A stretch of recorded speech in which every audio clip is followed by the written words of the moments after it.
Quand j'ai commencé, que j'ai voulu me lancer, plein d'amis m'ont dit: «Mais tu n'es pas légitime, où est ta légitimité pour faire ça? Et surtout trouve-toi un vrai travail, arrête tes bêtises, sois raisonnable». Toutes ces choses-là qui font que j'avais très peu de soutien et je savais pas du tout dans quoi j'embarquais.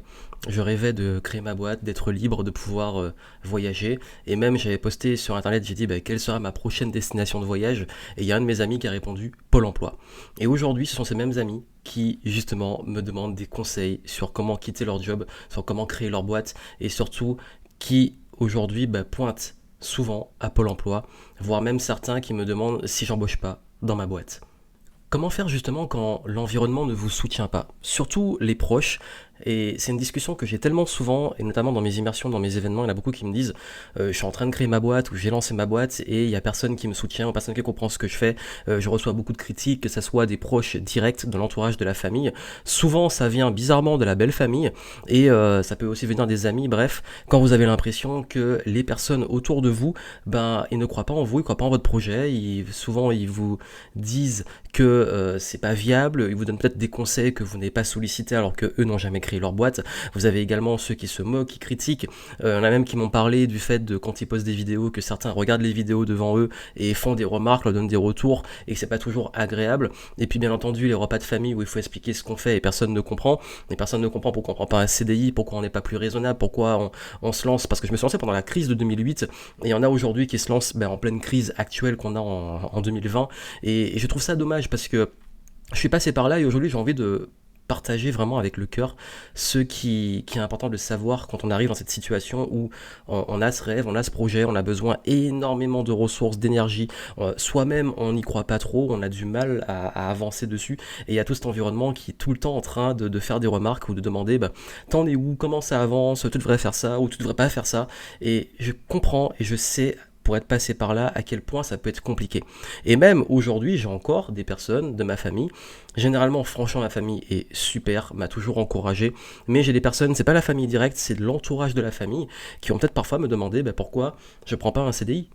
J'ai beau gagner plus qu'un avocat, un architecte, un médecin réuni, on va me demander pourquoi tu trouves pas un CDI, pourquoi tu choisis pas la sécurité. En fait, je vais vous dire justement comment gérer ça. Et avant de donner les petits conseils et l'expérience que j'ai eue, j'ai envie que vous compreniez les trois niveaux d'environnement qu'on peut avoir. Et selon ces trois niveaux, ces trois profils, comment réagir et qu'est-ce que vous devez dire. Le premier niveau, ce sont les très très proches. Extrêmement proches. Ça veut dire la famille directe. Ça peut être les parents, frères, sœurs, ça peut être aussi le conjoint, la conjointe, l'environnement direct, ça peut être la belle famille aussi, que je mets aussi dans les proches. Je parle vraiment de famille ou d'amis très très proches, qui sont des personnes qui vous aiment, et je l'espère. Là je prends vraiment dans ce cadre-là très proche, avec un élément important qui est les gens qui vous aiment vraiment, qui vous aimaient avant, qui vous aiment encore aujourd'hui, qui vous aimeront après. Donc je parle vraiment de l'amour familial, du lien proche, et aussi de l'amour amical, de proximité, et même l'amour, ça peut être le conjoint ou la conjointe. Ces personnes-là, en fait, il faut savoir que c'est le plus délicat, et que la majorité du temps, si ces personnes vous aiment vraiment, elles ont simplement peur et veulent le mieux pour vous.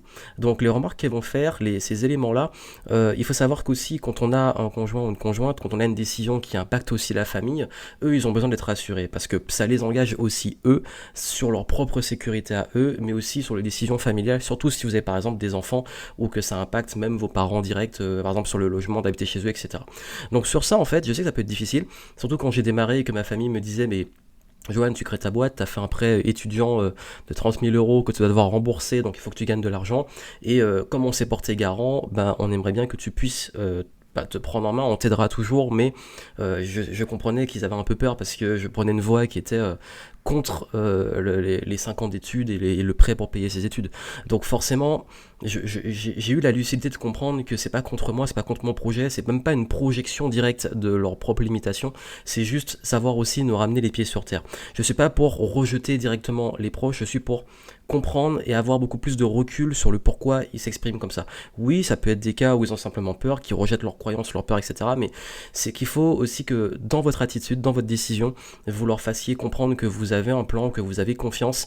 Et de mon expérience, ce qui fait la différence, c'est qu'ils ont parfois besoin d'être assurés de vous voir en train de progresser, d'avancer. Alors je sais aussi qu'il y a les situations où quand on a Personne qui vit avec nous et qu'on travaille à la maison, parfois ils ont du mal à comprendre. Là aussi, il faut encore une fois communiquer, il faut exprimer à quel point c'est important pour vous, à quel point vous croyez en votre projet, exprimer aussi que vous avez besoin de soutien et que c'est justement le soutien qui va vous aider à réussir. Et si vous communiquez bien, si vous posez les choses, si vous expliquez que justement les tenants et aboutissants, que vous êtes conscient des risques, je vous garantis dans la majorité du cas, ça s'arrange.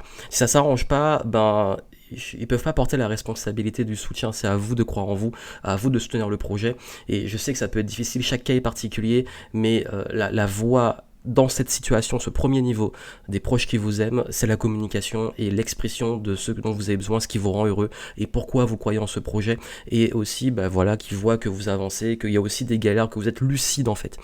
Rassurez sur la lucidité, avoir les pieds sur terre, mais aussi le plan et la progression que vous mettez en place avec l'énergie de confiance que vous avez, parce que cette confiance doit venir de vous. Il y a le deuxième niveau qui est là en fait, pas l'approche directe, mais plus l'entourage des gens qui côtoient vos proches ou qui sont des amis d'amis ou de l'entourage indirect. Je peux mettre dedans également l'entourage de vos proches qui peuvent être là aussi aux réunions de famille, qui eux vont aussi vous faire du remarque, vont s'intéresser à votre projet, parfois vous allez en parler, ils vont rien comprendre. Ces personnes-là, là je dirais que c'est un cas assez délicat qui est que, en fait, ne cherchez pas à vous justifier et surtout, là plus que jamais, c'est votre confiance qui va faire la différence et de chercher aussi des soutiens dans vous faire des alliés en fait, dans vos proches. L'idéal c'est d'avoir des alliés, même si c'est une personne qui vous soutient dans ces moments-là, parce qu'on peut se sentir seul, et surtout ne rentrez pas dans la justification, dans l'explication, parce qu'il y a des gens qui veulent pas comprendre ou qui comprennent rien, tant pis, dans ce cas, c'est votre confiance en vous qui fera la différence, et ne prenez pas à cœur ce que les gens vont dire. Si vous donnent des conseils non sollicités, dites juste merci, mais ne rentrez pas dans la justification et dans la confrontation, parce que ça va juste vous faire perdre de l'énergie. Et le troisième niveau, ce sont les personnes qui sont souvent des personnes qui sont pas directement en fait dans votre entourage, mais les personnes qui vont vous côtoyer, que vous allez rencontrer, ça peut être des gens même de l'extérieur qui vont critiquer les choses, eux, la réponse directe c'est de les ignorer, d'éviter de perdre de temps avec eux, et là clairement oui, vous pouvez faire barrière, gonfler votre confiance qui est le plus important et continuer à progresser sur ce projet en y croyant, en poussant avec les ressources que vous avez en vous. Ça c'est vraiment le plus important. Je vais vous dire, en fait dans mon expérience, on ne peut pas forcer les autres à croire en nous ou à nous soutenir. C'est notre responsabilité. On a souvent tendance à attendre de l'extérieur, mais la vraie flamme, la vraie motivation, les vraies choses vont venir de vous.